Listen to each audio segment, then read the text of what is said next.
milenial katanya nggak bisa punya rumah. Kondisi dia nggak bisa ini. Oke deh kalau gitu. Milenial diperkirakan tidak bisa punya rumah dan terpaksa harus tinggal bersama orang tua atau mertua mereka. Karena kalau dihitung kenaikan harga properti itu pasti naik sekitar 7% per tahun. Sedangkan pendapatan atau UMR itu belum pasti naik setiap tahunnya, hanya sekitar 1% per tahun. Nah, itulah yang menjadi kekhawatiran saya dan juga generasi milenials lainnya, bahwa kami tidak akan pernah bisa punya rumah. Tetapi kayaknya kekhawatiran ini sangat remeh jika dibandingkan dengan mereka yang bahkan tidak bisa punya rumah sama sekali. Sebuah keluarga yang terpaksa menjual rumah mereka dan berpindah-pindah kontrakan demi untuk mengobati anak mereka yang punya penyakit langka.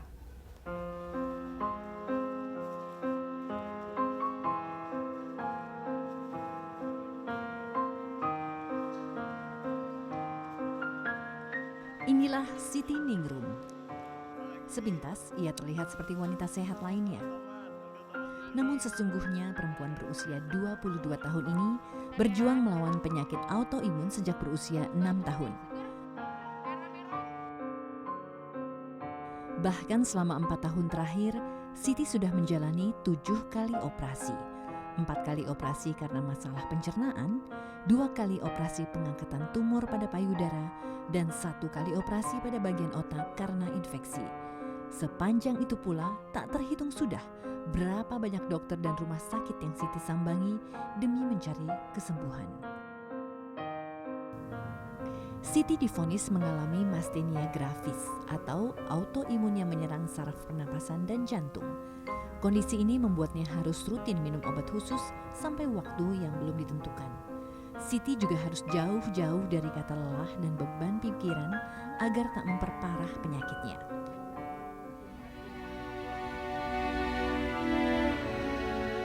Kondisi Siti yang kini bisa makan dengan lahap baru terjadi 2 tahun belakangan.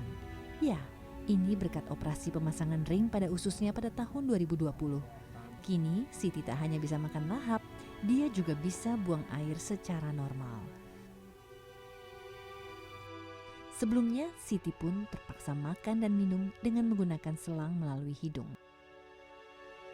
Meski begitu, Siti masih harus rutin menjalani fisioterapi.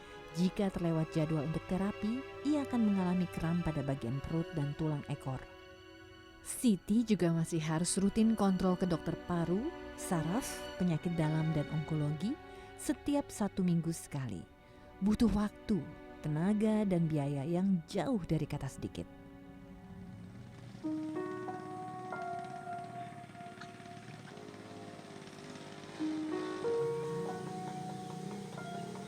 Ujang ayah Siti adalah seorang buruh tani.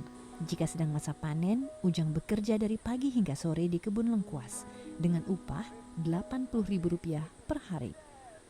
Namun tentu penghasilan tersebut serba tidak pasti, bergantung pada cuaca dan musim. Sementara ibu Siti, Cici, telah lama menjadi ibu rumah tangga agar bisa berfokus merawat Siti di rumah. Jika sedang sehat seperti sekarang, Siti dan Cici menjadi buruh pembuat pita rambut dengan upah Rp3.500 per lusin yang dihasilkan. Selagi masih kuat, Siti tak mau duduk berpangku tangan.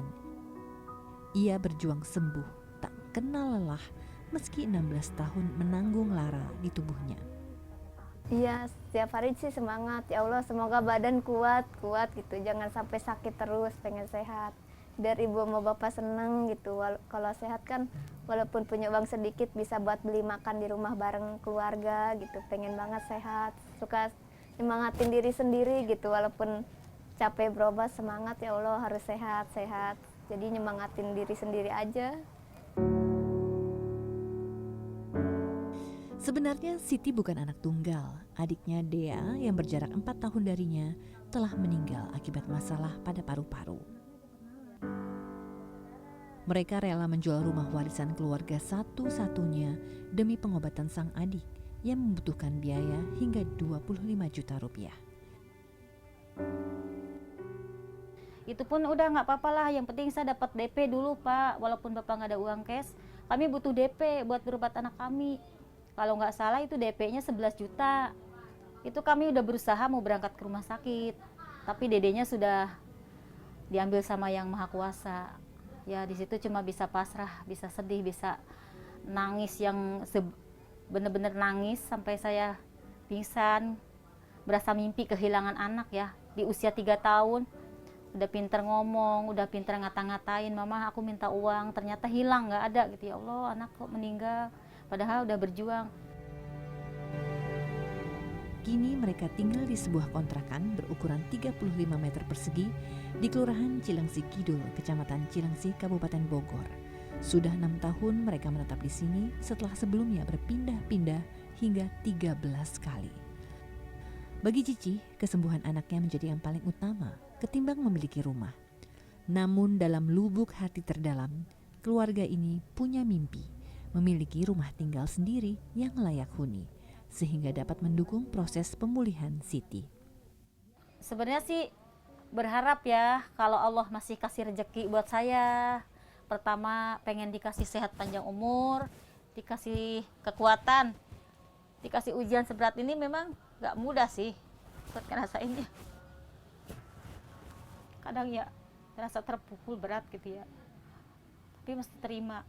Mungkin Allah ngasih ujian seberat ini ke saya adalah orang pilihan. Insya Allah saya harus kuat. Cita-cita sih harapan yang terbaik ya. Oh, dikasih sehat panjang umur, bisa ngurus anak juga.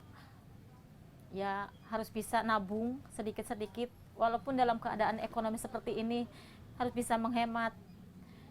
Kita harus bisa punya rumah lagi. Karena ngontrak terus.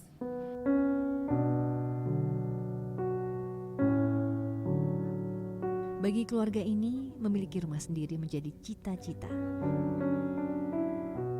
Tapi mereka telah memiliki arti rumah yang sesungguhnya. Keluarga tempat mereka berpulang, saling mendukung satu sama lain.